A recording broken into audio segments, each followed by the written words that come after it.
जय हिंद बच्चों। This is Shrimati Manisha Shrivastava, upper middle teacher from government higher secondary school Guraiya, district Chhindwara, Madhya Pradesh. Today we are going to learn lesson number 4 from the diary of Anne Frank, written by Anne Frank. This is part 1 of this lesson, and the lesson is taken from your textbook of English. Name of the book is First Flight. This is textbook in English for class 10th. In today's lesson, we will learn about the writer Anne Frank, explanation of the lesson, and then diary entry and short form of some words.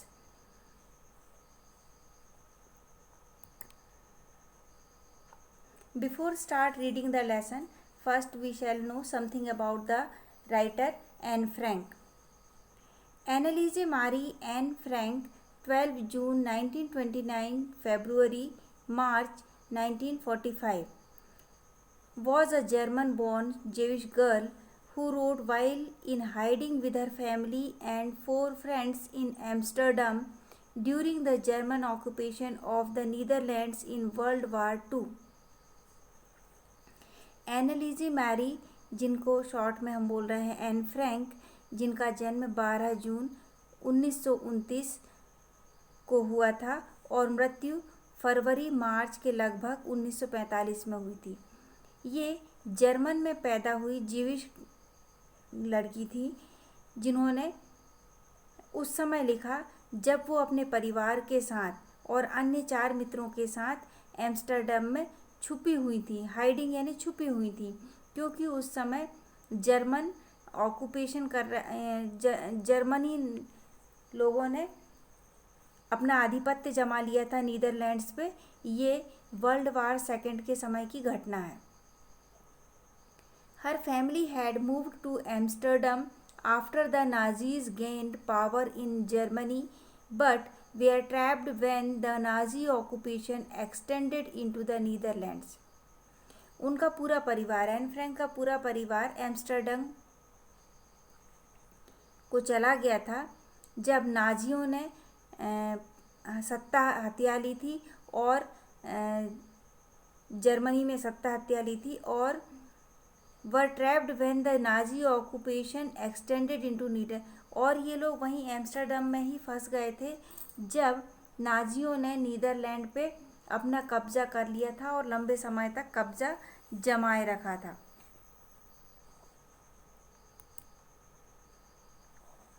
As persecution against the Jewish population increased, the family went into hiding in July 1942 in hidden rooms in her father Otto Frank's office building. जब यहूदियों की जाति पर उत्पीड़न बढ़े तो उनका परिवार 1942 में उनके पिता का नाम था ऑट्टो फ्रैंक के ऑफिस में जाकर छिप गए थे। After 2 years in hiding, the group was betrayed and transported to the concentration camp system where Annie died of typhus in Bergen-Belsen within days of her sister Margot Frank. 2 साल तक छुपे रहने के बाद इस समूह का भेद खुल गया और उन्हें शिविर में लाया गया। वो जो कैंप था बर्जन बेल्सन में, वहाँ पर एनी की मृत्यु उनकी बहन मार्गरेट फ्रैंक की मृत्यु के कुछ दिनों बाद ही हो गई थी। Her father Otto, the only survivor of the group, returned to Amsterdam after war ended to find that her diary had been saved. उनके पिताजी ऑट्टो वो उस ग्रुप के अकेले जीवित प्राणी बचे थे, एकमात्र जीवित सदस्य थे और युद्ध समाप्ति के पश्चात वो एम्स्टर्डम वापस लौट गए। फिर उन्होंने वहाँ पर पाया कि जो एनी की डायरी है वो सुरक्षित रह गई है। Convinced that it was a unique record, he took action to have it published in English under the name The Diary of a Young Girl. उन्हें विश्वास हो गया कि ये एक यूनिक यानी अद्वितीय रिकॉर्ड है। तो उन्होंने उस रिकॉर्ड को, उस डायरी को पब्लिश करवाया इंग्लिश में, और उस पब्लिकेशन वाले मैटर का जो टाइटल था वो था the diary of a young girl, मतलब एक नव युवती की डायरी। The diary was given to Anne Frank for her 13th birthday and chronicles the events of her life from 12 June 1942 until its final entry of 1 August 1944.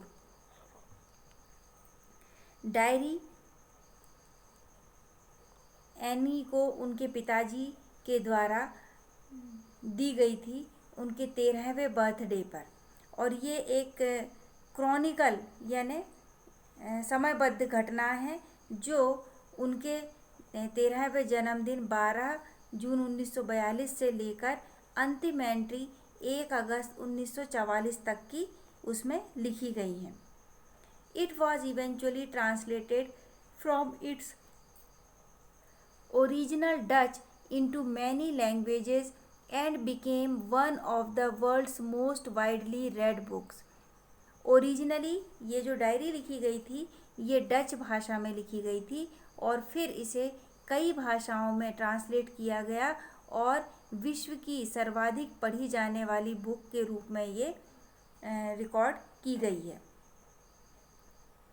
There have also been several films, televisions, theatrical productions, and even an opera based on the diary provides an intimate examination of daily life under Nazi occupation.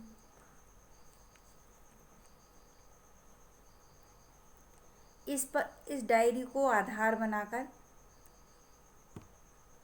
कई फिल्में, several films बनाई गई, television के लिए भी serials बनाए गए, theatrical production यानी थिएटर में भी प्रस्तुतिकरण हुआ, और ओपेरा में भी प्रस्तुतिकरण किया गया। ये एक इंटीमेट एग्जामिनेशन है डेली लाइफ का है अंडर नाजी ऑक्यूपेशन। जब नाजियों का आधिपत्य था उस समय किस तरीके से लोगों का जीवन, रोज़मर्रा का जीवन हुआ करता था, उसका एक बहुत नज़दीकी से देखा गया विस्तृत रिकॉर्ड है ये। Anne Frank has become one of the most renowned and discussed of Holocaust victims. अब एनी फ्रैंक एक बहुत ही विख्यात, रिनाउंड यानी विख्यात, ख्यात प्राप्त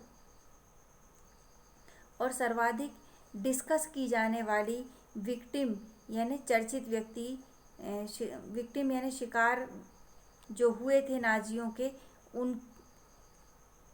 उनका जो वर्णन किया जाता है, जो उनकी जो चर्चा की जाती है, उनमें से सर्वाधिक चर्चा की जाने वाली लड़की एक है एनी फ्रैंक। यहाँ से हमारा डायरी जो एन फ्रैंक ने लिखा था वह आरंभ होती है।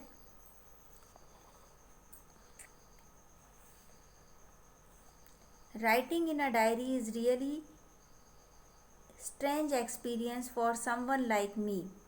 यहाँ पे एन फ्रैंक की भाषा में ही है, और ये देखें हम डायरी का पहला ही सेंटेंस जो है वो फर्स्ट पर्सन में लिखा गया है, यानी डायरी हमेशा प्रथम पुरुष में, फर्स्ट पर्सन में आई या मी कर कर ही लिखी जाती है।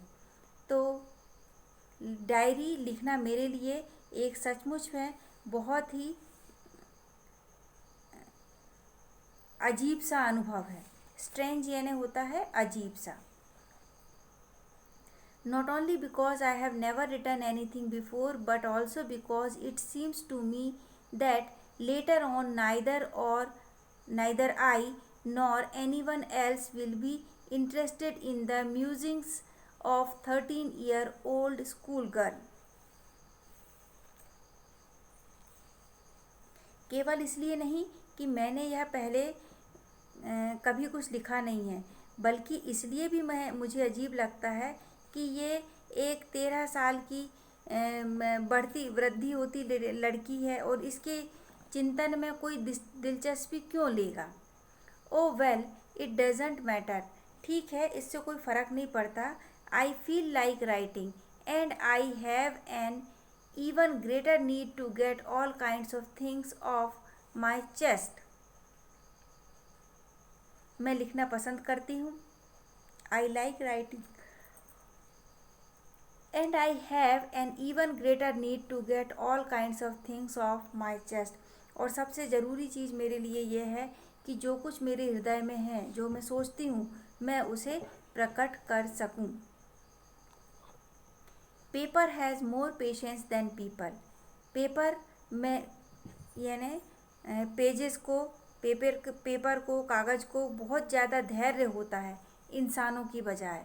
I thought of this saying on one of those days when I was feeling a little depressed and was sitting at home with my chin in my hands, bored. जब ये विचार मेरे मन में आया, उन दिनों की बात है जब मैं थोड़ा डिप्रेस्ड यानी अवसादग्रस्त महसूस कर रही थी और अपने घर पर बैठी हुई थी, अपनी हाथों से अपनी ही थोड़ी यानी चिन, गालों के, दोनों गालों का जो निचला हिस्सा होता है उसे बोलेंगे चिन, वहाँ पर हाथ रखे हुए बैठी हुई थी. बोर महसूस कर रही थी. लिस्टलेस यानी विथ नो एनर्जी और इंटरेस्ट, यानी कोई ऊर्जा नहीं थी, कोई रुचि नहीं थी, ऐसी में अवसादग्रस्त बैठी हुई थी. Wondering whether to stay in और गो आउट. सोच ही रही थी कि मैं यहीं रहूं कि कहीं बाहर जाऊं. I finally stayed where I was, brooding. Yes, paper does have more patience, and since I am not planning to let anyone else read this stiff-baked notebook, grandly referred to as a diary, unless I should ever find a real friend, it probably won't make a bit of difference. और finally यानी अंततः मैंने निर्णय लिया, brooding यानी विचार किया गहरे सोच में, कि पेपर ही, कागज़ ही बहुत धैर्यवान होता है, मोर पेशेंस, अधिक धैर्यवान होता है. Since I am not planning to let anyone else read, क्योंकि मैं ये प्लानिंग कर रही थी कि मैं इस डायरी को किसी और को पढ़ने नहीं दूंगी. This stiff baked notebook grandly, ये जो स्टिफ मोटे कवर वाली, गत्ते वाली जो नोटबुक है, जिसे अच्छी भाषा में कहा जाए तो डायरी कहा जाता है, तो जब तक मैं नहीं चाहूँगी तब तक कोई इसे पढ़ेगा नहीं. Unless I should ever find a real friend, तब तक इसमें लिखती हूँ जब तक मुझे कोई सही में मित्र नहीं मिल जाता. It probably want make a bit of difference, इससे मुझे कोई ख़ास फ़र्क नहीं पड़ेगा और शायद थोड़ा सा अलग भी नहीं होगा. मतलब जो मैं चाहूँगी वो चीज़ मैं उसमें लिख पाऊँगी, और ये भी निश्चित है कि मेरी डायरी है तो मेरे पास ही रहेगी, किसी और के पढ़ने का प्रश्न वहाँ पे नहीं उठता है. Now I am back to the point that prompted me to keep a diary in the first place. I don't have a friend. जो सबसे पहला पॉइंट है जो मुझे डायरी को प्रथम स्थान पर रखने के लिए बाध्य करता है, वो ये कि I don't have a friend, कि मेरे कोई मित्र नहीं है. Let me put it more clearly, since no one will believe that a 13-year-old girl is completely alone in the world. अब मुझे ये चीज़ और स्पष्ट करने दीजिए कि कोई भी ये विश्वास नहीं करेगा कि एक 13 वर्ष की बच्ची इस संसार में पूर्णतः अकेली है. And I am not. I have loving parents and a 16-year-old sister. और सही बात यह है कि मैं भी अकेली नहीं हूँ. एंड आई एम नॉट, मेरे पास बहुत अच्छे, मुझे प्यार करने वाले पेरेंट्स हैं, माता पिता हैं, और एक 16 वर्ष की मेरी बहन भी है, मतलब एन फ्रैंक से 3 वर्ष बड़ी. And there are about 30 people I can call friends. और लगभग 30 लोग हैं जिन्हें मैं मित्र कहकर बुला सकती हूँ. I have a family loving aunts and good home. मेरा एक परिवार है, कुछ मेरी आंटीज़ हैं जो मुझे प्यार करती हैं और एक अच्छा सा घर है। No one on the surface I seem to have everything except my one true friend. ऊपर से सतही तौर पर देखें तो मेरे पास सब कुछ है, ऐसा देखने में लगता है कि मेरे पास सब कुछ है, एक्सेप्ट माई ट्रू फ्रेंड, और पर देखा जाए तो मेरे पास सच्चे मित्र के अलावा सब कुछ है। All I think about when I am with friend is having a good time. जो कुछ मैं सोचती हूँ वो ये कि जब भी मैं मित्र के साथ होती हूँ तो मेरा समय अच्छा कटता है। यहाँ देखें आई अपोस्ट्रोफी एम, ये आई एम का शॉर्ट फॉर्म है, आई एम पढ़ेंगे इसे। आई एम जो दो अलग अलग शब्द हैं उनको कॉन्ट्रैक्ट कर दिया गया, छोटा कर दिया गया है, उनका कॉन्ट्रैक्टेड फॉर्म है I am. I can't bring myself to talk about anything but ordinary everything everyday thing.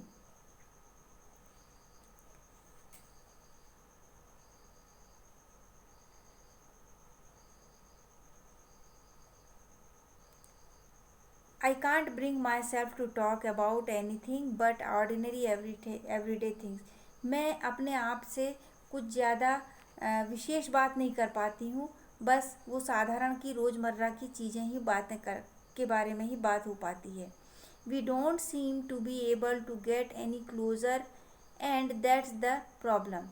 हमको ऐसा नहीं लगता है कि हम किसी के बहुत नज़दीक पहुँच पा रहे हैं या कोई हमारे बहुत नज़दीक पहुँच पा रहा है, तो यही एक समस्या है। Maybe it's my fault that we don't confide in each other. हो सकता है ये मेरी गलती है, फॉल्ट यानी गलती, कि हम किसी पर विश्वास नहीं कर पा रहे हैं। कन्फाइड यानी होता है to tell personal things privately और privately to a person that one trust.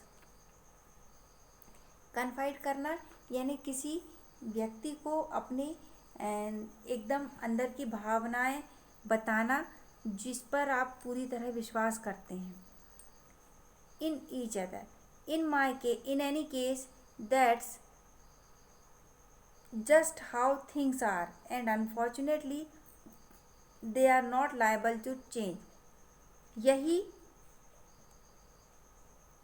कुछ भी हो, सब कुछ ऐसा ही है और दुर्भाग्य की बात है कि इसे बदलने वाला यह कुछ बदलने वाला नहीं है।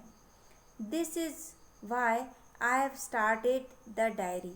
यही कारण है, दिस इज़ वाई यानी यही कारण है कि मैंने डायरी लिखना शुरू कर दिया। यहाँ पे आई हैव का शॉर्ट फॉर्म है आई।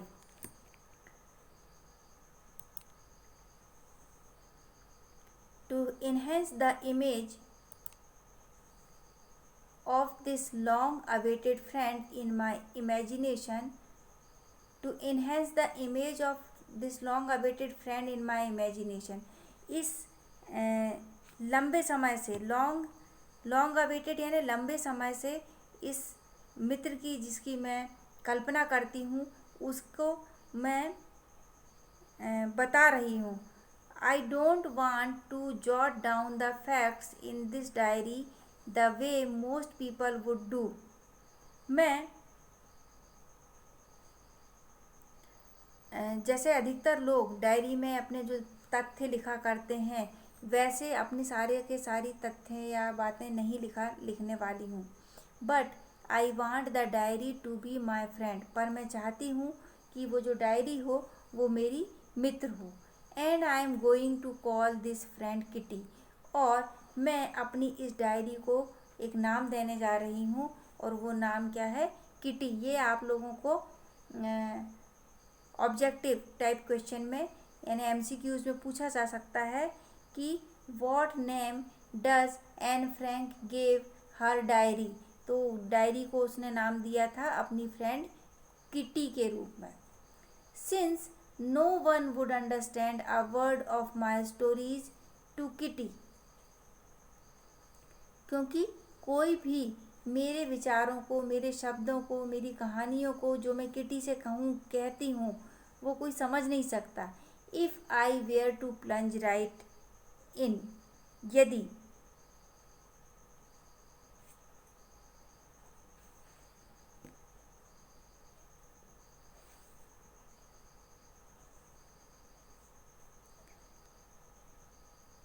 मैं इसमें सीधे डुबकी लगाऊंगी, सीधे अपनी डायरी के बारे में लिखूंगी, तो कोई भी उसके बारे में समझ नहीं पाएगा।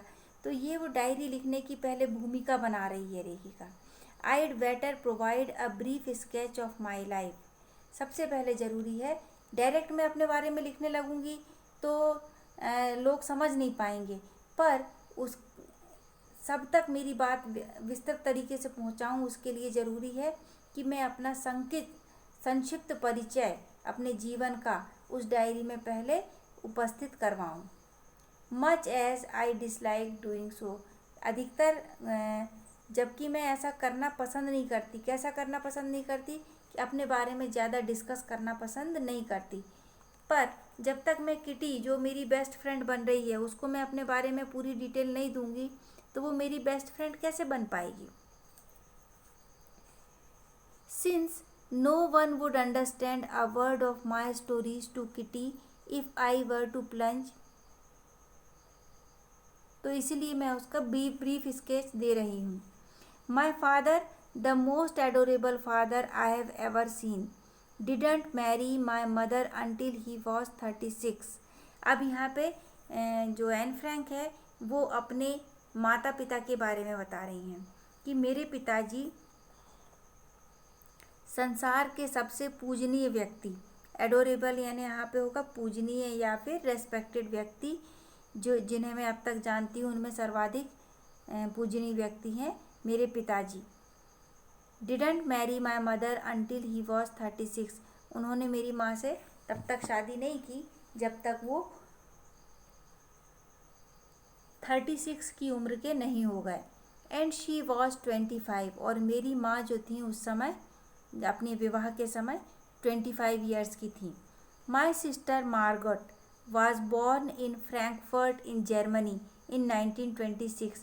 मेरी सिस्टर मतलब एन फ्रैंक की सिस्टर मार्गट का जन्म हुआ था फ्रैंकफर्ट में, जर्मनी में 1926 में।